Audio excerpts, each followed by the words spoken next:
Girlfriend मेरी खूबसूरत है, दहेज तेरा हो जाएगा, मुझे तुझे नहीं रखनी, अगर तुझे भी रहना है तो अपने बाप से 5 लाख रुपए लेके आ। नहीं लेकर गई तो मुझे मारना पीटने लगा यूँ, जा तो मैंने तेरे तलाक दिया और क्या कह मैं यूँ, जा तुझसे आज से मेरी मौत ज़िंदगी ख़त्म है। वो लड़का किसी और लड़की से ताल्लुक़ रखता था और हमारे घर वालों ने दहेज दिया था, तो वो यूँ कहता था दहेज में मुझे वैगनार कार चाहिए, नहीं तो 5 लाख रुपए।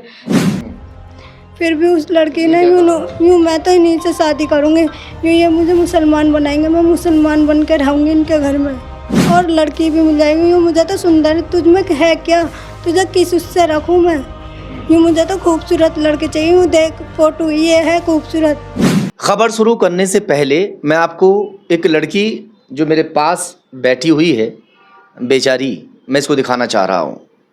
बेचारी इसलिए कह रहा हूँ, जिस लड़के के साथ में इसकी शादी हुई थी उस लड़के ने इसे तलाक दे दिया है। 2 बच्चे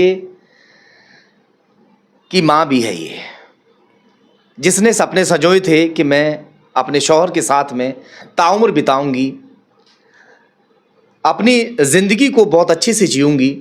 न जाने उसने क्या क्या सपने सजोए होंगे, मगर वो सब मिट्टी में मिल गए। गलती सिर्फ इतनी थी कि वो एक लड़की से जो इसके सामने बात कर रहा था, जो उसकी गर्लफ्रेंड थी, वीडियो कॉलिंग से जब वो बात कर रहा था तो उसे रोकती है, टोकती है कि तू इस लड़की से बात मत किया कर। बस ये उसकी गलती थी। वो लड़की दूसरे समुदाय से है, जिस लड़की से वो इसके सामने बातचीत करता था और कहता था कि मैं इसे मुस्लिम बनाऊंगा और उसके बाद में मैं तुझे तलाक दूंगा। मगर उससे पहले ही जब भांडा फोड़ हुआ, जब थोड़े से अपने परिवार को उसने बताया कि इस तरीके की बातें हैं, तो उसे गवारा ना हुआ और उसने उसे छोड़ दिया, तलाक दे दिया। कड़े कानून बनाए गए। कड़े कानून बनाने के बावजूद भी लगातार लड़कियों के तलाक पे तलाक दिए जा रहे हैं। ये कोई पहला मामला नहीं है कि इसको तलाक दिया गया है। चलिए खैर, 2 से 2.5 साल तक शादी का रिश्ता इसका रहा, उसमें 2-2.5 साल तक रहा ना जी। उसमें 2 बच्चे इसने पैदा किए। दोनों बच्चों को उसने ये भी नहीं सोचा कि मेरे 2 छोटे छोटे से बड़े खूबसूरत फूल से बच्चे भी हैं, उनकी तरफ भी नहीं देखा। कैसा वो बाप है।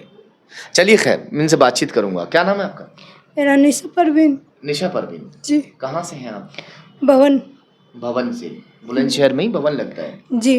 कहाँ शादी हुई थी? कमालपुर। गांव कमालपुर में जी। लड़के का क्या नाम है? शहजाद। क्या काम करता है शहजाद? सेटरिंग का। अच्छा, क्या हुआ बताइए। मेरे साथ मारना पीटने लगाए रहते थे। जब से शादी हुई मुझे मारना पीटने लगाए रहते थे। वो कहते थे मैं तुझे तलाक दूंगा। और मैंने किसी लड़के के साथ उन्हें देखा था, नेहा नाम है उस लड़की का। रोज़ वीडियो कॉलिंग पे मेरे साथ सामने बात करते थे, मैं मना करती थी तो यूँ कहते थे तू मुझे पसंद ना, तुझे तो मेरे माँ बापों ने दहेज के मारा करा, दहेज के लालच में मेरी ज़िंदगी खराब कर दी उन लोगों ने। क्या बच्चे हैं आपको? मेरे पास 2 बच्चे हैं। तो दहेज में क्या दिया था मम्मी पापा ने? गाड़ी दी थी, सारा सामान दिया, सब चीज़ दिया। बाइक वगैरह दी थी? जी। तो इस बात से खुश था वो दहेज वगैरह से? नहीं। नहीं। क्या कहता था? वगैरह अपने घर से 5 लाख रुपए और एक कार न लेकर आ रही तो 5 लाख रुपए लेकर जो मैं कार खरीदूंगा। वो मेरे माँ बापों ने दिए। सेटरिंग का करता है वो, कार में बैठ के कहाँ जाया करेगा? मजदूरी करने के लिए? यूँ दूर दूर की सेटरिंग बनती है तो मैं अपने वहाँ तो जा सकूँ, जैसे खुर्जे की, दिल्ली की, नोएडा की, यूँ वहाँ जाऊँगा। ऐसे करके बोल रहा था जी। अब जो तुम्हें तलाक दिया था जिस दिन, उस दिन क्या हुआ था? उस दिन मैं अपने मायके आई भी थी, कुछ भी नहीं बात थी, बस फ़ोन पर लड़के को मुझसे कह रहे थे मेरे माँ बापों का जी नहीं लग रहा, मुझे बेटा चाहिए, यूँ मेरा बेटा भेज दे। मुझे पता नहीं थी उनके दिल में क्या चल रहा क्या नहीं चल रहा। मैंने कि ले जाओ, यूँ तू 1 आध दिन बाजी हो। बेटा ले जाने के बाद मुझसे कहने लगे 2 लाख रुपये ले लो और तलाक ले ले अपना। मैं कह रही क्या बात होगी? यूँ कुछ बात नहीं हुई, यूँ 2 लाख रुपए लियो नहीं आइयो मत यहाँ। मैं अपने भाई के साथ इसी वजह से डर के मारे चली गई कि कभी कुछ बात और बढ़े आगे को। तो मैं अपने घर गई तो जाने के बाद मुझसे कहने लगे लेके आई 2 लाख रुपए। मैं कहने लगी नहीं, मुझे मेरे माँ बाप पे कहा है, मैं कहाँ से लाऊं, मेरे माँ बाप बीमार है, बुढ़ा बाप है, वो कहाँ से लाएगा ऐसे। तो फिर मैं नहीं लेकर गई तो मुझे मारना पीटने लगा। यूँ जा तो मैंने तुझे तलाक दिया और क्या कह, मैं यूँ जा तुझसे आज से मेरी मौत ज़िंदगी ख़त्म है, ना ते मेरे लिए तू कुछ लगती है ना। तो ये झगड़ा तो ऐसा कुछ था नहीं, ऐसा कोई वो भी नहीं था जिसकी वजह जो थी वो लड़की थी या पैसा था? लड़की थी मैं जी। यूँ मुझे तू पसंद ना, तेरा मेरे माँ बापों ने तो दहेज की वजह से करा है तुझे कि सामान भी आ जाएगा और जी, सामान भी आ जाएगा और लड़की भी मिल जाएगी। यूँ मुझे तो सुंदर तुझ में है क्या, तुझे किस उससे रखूँ मैं। यूँ मुझे तो खूबसूरत लड़की चाहिए। यूँ देख फोटो ये है खूबसूरत। दूसरे उसको दिखाता था जी। तुम्हारी उस लड़की से बातचीत हुई कभी? जी, मैंने उस लड़की से बातचीत करी, उसकी माँ की भी बात कराई थी, गाली गुप्तार भी बकी थी। यूँ तू मेरी ज़िंदगी क्यों ख़राब कर रही है, अब तो इनकी शादी होगी, इनका पीछा छोड़ दे। फिर भी उस लड़की ने यूँ मैं तो इन्हीं से शादी करूँगी, यूँ ये मुझे मुसलमान बनाएंगे, मैं मुसलमान बन कर रहूँगी इनके घर में। वो लड़की बोलती थी जी। मानी नहीं, यानी तुमने कितना भी कहा मानी नहीं? नहीं। क्या सच्चाई है इनकी बातों में? आप इनकी कौन है? मैं इसकी बहन हूँ।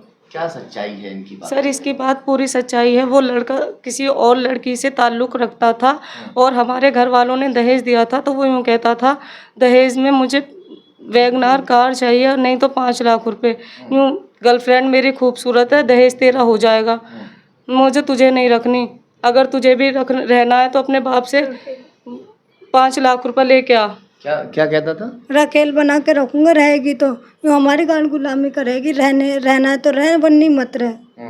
रखेल बन के रहना है तो रह ले। हाँ। तुम निकाह करके नहीं गई थी जो रखेल बन के रहती? निकाह तो करके गई थी। मैंने कि मैं क्यों रखेल बना करूँगी, मैं तो अपने बच्चों के उससे जी लूँगी, ना रखना मत रख, मैं तो अपने बच्चों का इंसाफ चाहिए, मुझे मेरे बच्चों के लिए मुझे इंसाफ चाहिए। मैं बस आप लोगों से यही विनती कर रही हूँ, मुझे मेरे बच्चों के लिए मुझे इंसाफ दे दो, मुझे इंसाफ दे दो।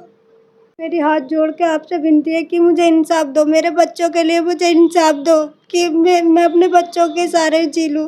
वो तो ये कहता है पुलिस मेरा कुछ नहीं बिगाड़ सकती, पुलिस तो पैसों की भूखी होती है, मैं तो पैसा भर दूंगा पुलिस मेरा कुछ नहीं बिगाड़ सकती। पुलिस में कंप्लेंट कर दी है आपने? जी। चलिए, पुलिस में कंप्लेंट इन्होंने कर दी है, देखेंगे कि इस केस में पुलिस आगे क्या कुछ कार्रवाई करती है।